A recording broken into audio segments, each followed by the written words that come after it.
Hulu might be known for their excellent variety of great television series they have on the service, but say you're in the mood for a scary movie to watch tonight, I have you covered. Hey guys, my name is Nick and welcome to my channel where I cover all things entertainment. Whatever you're watching, I'm making videos about. And I'm back for another horror recommendations video, this time to talk about the best horror movies currently streaming on Hulu. You guys seem to enjoy these videos about as much as I enjoy making them. I enjoy making them so much. This is the fourth damn time that I am making this video, from all of the stuff leaving Hulu to my own pathetic technical difficulties.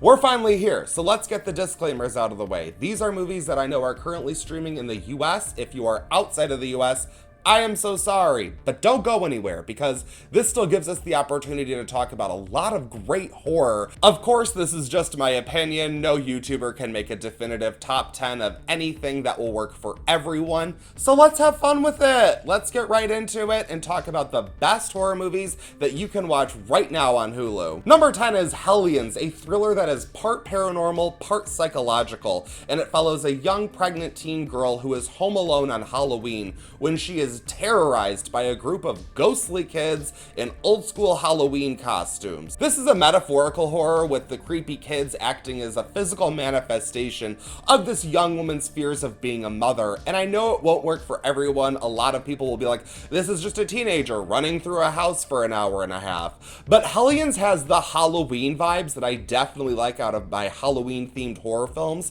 So whether you want to keep this one in your back pocket for Halloween time or you want to watch it tonight, remember, Hellions is worth a watch. Number 9 is Almost Human, a sci-fi alien horror from director Joe Begos. This one follows a man who is abducted by aliens and returns years later to his home in the countryside as an alien humanoid monster. It starts out like a slasher film at first as this alien monster goes on a killing spree in the woods, but then we see it building to something bigger, and I have to say, if you like gory, thrilling alien horror, then in my opinion, Almost Human is the perfect midnight movie. In case you are done with monsters, at number 8 I have Overlord. This World War II set action horror follows a group of soldiers under attack behind enemy lines as they are trying to complete a mission of taking down a radio tower that the Germans are using to communicate, all on the night before D-Day. And then some Nazi experiment shit happens. I remember seeing Overlord in 2018 when it came out, and I wasn't as in love with it as a lot of other people, but it's interesting that a lot of people didn't see it, and now people are finding it on Hulu and Amazon Prime, so if you haven't already, you might want to give this one a shot. This is big budget action horror like we don't see very often, so that alone makes this one of the most rewatchable movies on this list. Number 7 is Trick, another Halloween set horror film. This one takes place in a small town where every year on Halloween, a serial killer by the name of Trick goes on a killing spree. Sounds familiar, doesn't it? This one has a supernatural spin for those who like slashers, and what makes it so entertaining to me personally is that it's punched up with these vibes of Scream, which makes sense because it was directed by Patrick Lussier, who edited the first 3 Scream movies. Number 6 is Hellbound, Hellraiser 2. This is where I start unloading the controversial opinions, because I actually prefer this sequel to the original, which I did not know was so unpopular. I didn't know that there are a lot of people who I guess really hate this movie, but you know what? It's my personal favorite in the Hellraiser franchise. Pretty damn hard to find a favorite Hellraiser movie, am I right? In this twisted sequel, Hellraiser final girl Kirsty helps out a mute young woman until they are both sucked into Pinhead's hell. What makes this one work so well for me is seeing the world that Pinhead and the other Cenobites inhabit, and actually seeing what kind of crazy shit they're capable of, as opposed to just being teased with the kind of stuff that they're capable of like we've seen in other entries. Number 5 is Children of the Corn, the ultimate creepy kid movie. This one is based on a short story by Stephen King and follows a young couple traveling cross country when they become stranded in a small town overrun by murderous children who worship an entity known as He Who Walks Behind the Rose. This one has creepy cornfield action, Linda Hamilton from the Terminator franchise, and a brutal opening kill sequence that makes this a horror classic. Number 4 is Let the Right One In. This Swedish vampire romance drama follows a lonely boy who begins a friendship with a mysterious girl living in his apartment complex. As they get to know each other, the story unfolds and their bond grows. I really shouldn't even have to say anything about this movie. This is one of the most critically acclaimed horror films of all time, and a lot of people love it. I personally do. I think it's great, but I'm gonna take this moment to say they also have the English language remake Let Me In on there. It is leaving at the end of June 2020, so it'll probably be gone before you get to this video, but I have to unload another controversial opinion. I really like this remake. There is a lot of stuff recycled from the original, but they do get rid of that cat scene from the original Swedish version, which I am sorry, but that scene is just hilarious to me. And I think the remake Let Me In is just so well shot and beautifully made by Matt Reeves. And honestly, you know, it's in English. I can just throw it on in the background. But pay respect to the original, because Let the Right One In is a fantastic film. It's required viewing. If you haven't already watched it, well, you should right now on Hulu. Number 3 is Paranormal Activity 2, another unpopular opinion. This found footage sequel follows a suburban Californian family who begin to experience strange events in their homes, so they set up security cameras to catch all that paranormal activity. I like found footage when it's done properly, and I think the first couple Paranormal Activity movies use the technique in a really effective and creepy way.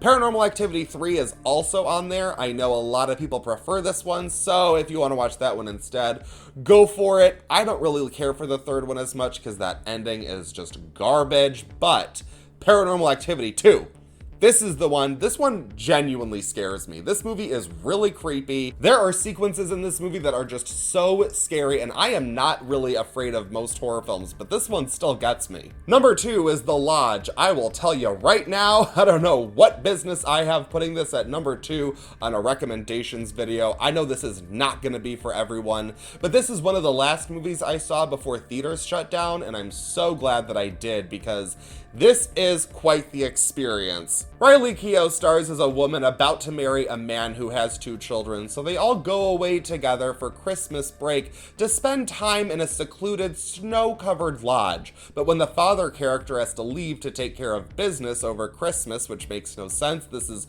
horror movie logic at its best, the remaining 3 have to deal with one another and a bunch of strange events that begin happening.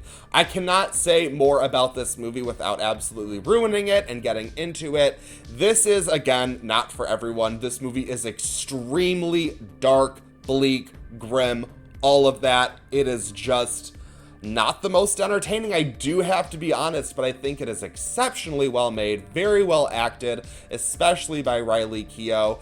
This is one that I would compare to Hereditary. If you liked Hereditary, then you might like The Lodge. If you hated Hereditary, skip it. Stay far away from The Lodge. And at number 1, I have Oculus. This is the movie that put Mike Flanagan on the horror map. This supernatural thriller follows a pair of siblings who are haunted by a cursed mirror. The film jumps from timelines as they are haunted by the mirror as children, and then as they try to destroy it as adults. Normally, I don't care for this technique being used in film because I feel like it unnecessarily breaks up the movie and destroys the momentum, but the technique is used to excellent effect in Oculus as it layers the story and ratchets up the tension as things go. What makes me really appreciate Oculus is that Flanagan creates this sense of disillusionment in the world of the film where you start to question what's going on, and then by the time you reach the conclusion, you're left wondering what the hell was happening the entire time. This is another one that might be a bit of a head scratcher. It might not be for everyone out there,